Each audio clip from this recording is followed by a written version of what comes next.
This is Canada, a developed, friendly economy, well known for its strong institutions, abundance of natural resources, and great trade relationships. As the world's second largest country, land has always played a huge role, though over time, this has led to speculation over just how dependent Canada's economy is on land directly, possessing the world's third largest oil reserves and a booming housing market, raising some key questions, such as how dependent is Canada on oil, what's been the real impact of free trade agreements, and is its housing market really a cause for concern? For those watching this an hour after upload, we'll be going live to answer any of your questions on the AltSimplified Discord server. You can join by clicking the link in the description below. Now, a good place to start would be Canada's economic history. How has Canada's history impacted its economy? A crucial trend has been the role natural resources have played in the nation's economic progress. In fact, this is such a big factor that a whole theory of economic development was created to explain it. The so-called Staples Thesis, initially proposed by Canadian economist Harold Innis. Without getting into too much detail, the basic theory outlines that Canada's development relied upon the export of key commodities like cod, furs, and timber, alongside the development of the transport infrastructure which facilitated trade between the Canadian periphery and the core markets of Europe and the US, all underpinned by the institutions provided from its historical connections to Great Britain, an early nod to the trade relationships still at play today. Though following the Second World War, these relationships changed dramatically. In the first half of the 20th century, Canada's trade was still largely focused on the old motherland of Great Britain, gradually being replaced by the US. But the Second World War changed everything, leaving Europe in ruins and the US a flourishing superpower. To put this in context, exports to America accounted for 39% in 1947, jumping to 65% in just 3 years. What's remarkable is that economists were predicting any dependency on the US market would die down once Europe had recovered and emerging markets took off. In reality, the opposite happened. Today, the US accounts for 75% of all exports. To be fair though, the amount traded with Europe did recover, but just nowhere near as fast as trade with the US. And this makes sense. After all, the US is Canada's only neighbour, with more than 90% of the population living within 100 miles of the US border, a result of Canada's crazily cold northern climate as much as anything else. Raising an important question: why is Canada so dependent on US trade? The short answer is that when your only neighbour happens to be the world's largest economy, there is a very strong case for high levels of trade. But what's really surprising is just how high this has remained throughout a period of globalisation and fast-growing emerging markets. A big part of this has to do with how highly integrated businesses and supply chains are across both countries. A great example is the car industry. Before an auto trade pact in the 60s, high tariffs and regulations at the time meant American car giants had to produce special car models just to sell in Canada, often in small factories located in the country. Incredibly inefficient. Following the trade agreement, a lot of these rules disappeared, allowing automobile trade to surge. New factories were opened, with the industry overtaking pulp and paper to become the largest export industry. And even today, automobile exports are Canada's second largest, behind oil, something we'll be discussing shortly. For now though, perhaps the best example of Canada's friendly trading relationship with the US is the now replaced North American Free Trade Agreement, or NAFTA. This was a huge deal, quite literally, doubling trade with the US since the 90s and increasing it with Mexico by more than 9 times. Though more importantly, this has created a set of difficult to unpick trade structures and company business plans which dominate Canada's economy today, helping to explain how integration has kept trade amongst North American countries persistently so high. Now, all this trade is well and good, and just to be clear, free trade has a lot of benefits, having created millions of jobs and billions in investment over the years. But a common concern is that this may have ended up putting too many of Canada's eggs in America's basket, or at least that's the concern.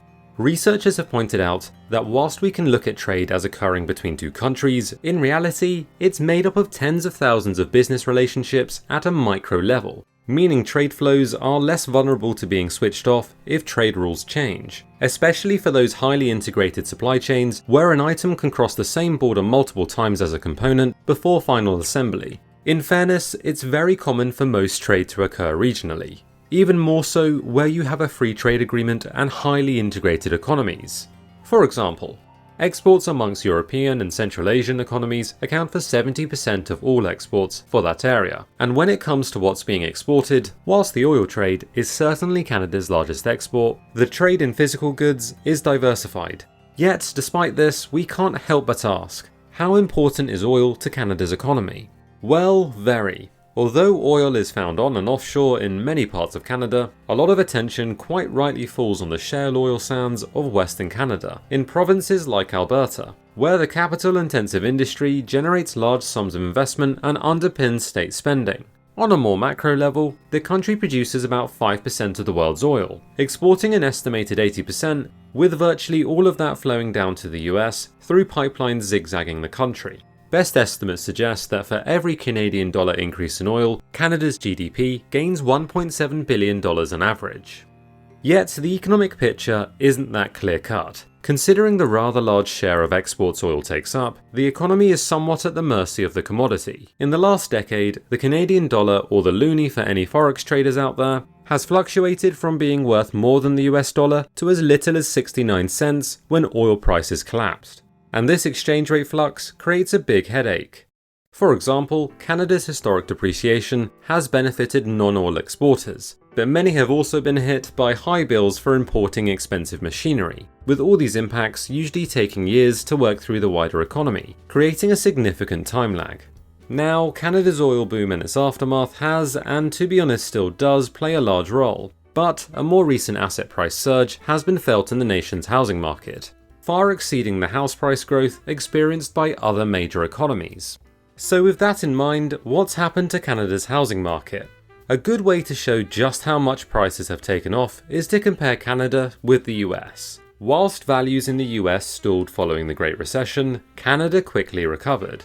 And this price rise hasn't just enriched some homeowners. As a proportion of GDP, residential construction is at an all-time high. But what's behind this relative jump in Canadian house prices? A fairly simple question, but one which has generated a lot of debate amongst economists, leading some to point towards the favourable tax position on the capital gains for a primary residence, how the nation's mortgage market is more geared towards shorter term and lower interest loans, or the fact that a high proportion of Canadians live, buy and sell housing in the largest and often most expensive cities. Yet, perhaps the biggest demand-side factor is the nation's strong population growth, something driven, like many advanced economies, by high rates of net migration. A testament to just how attractive the country is as a destination, routinely ranking well for indexes covering quality of life. To be fair though, growing house prices have gone hand in hand with rising levels of household debt. Not that surprising when you consider increasing asset prices, posing a growing risk to the economy's longer-term economic health. Nonetheless, it's only fair to point out some of Canada's economic strengths as well. It's relatively easy to start a business in the country. According to the World Bank, Canada is the easiest place to start a business in the G20, being home to a large entrepreneurial community, backed by strong institutions and excellent access to the large and lucrative US market, something given a major advantage by how skilled the population is, possessing the most educated workforce in the OECD, positioning it well to deal with the challenges that get thrown its way.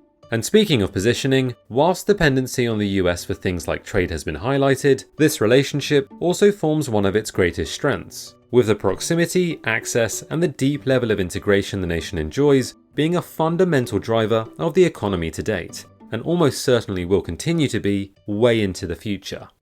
So overall, Canada's economy is a good example of a highly advanced, well-organised and resource-rich country, one which has benefited immensely from its proximity and integration with the US, having struck a series of trade agreements with not only its neighbour, but more recently other major markets as well, helping it make the most of what it has to offer the world. Though at the same time, its tiny population relative to its size makes it more vulnerable to commodity prices, particularly its currency. Yet, like any country, Canada's greatest resources don't lie in the ground, but the people and institutions which have helped make the economy we see today.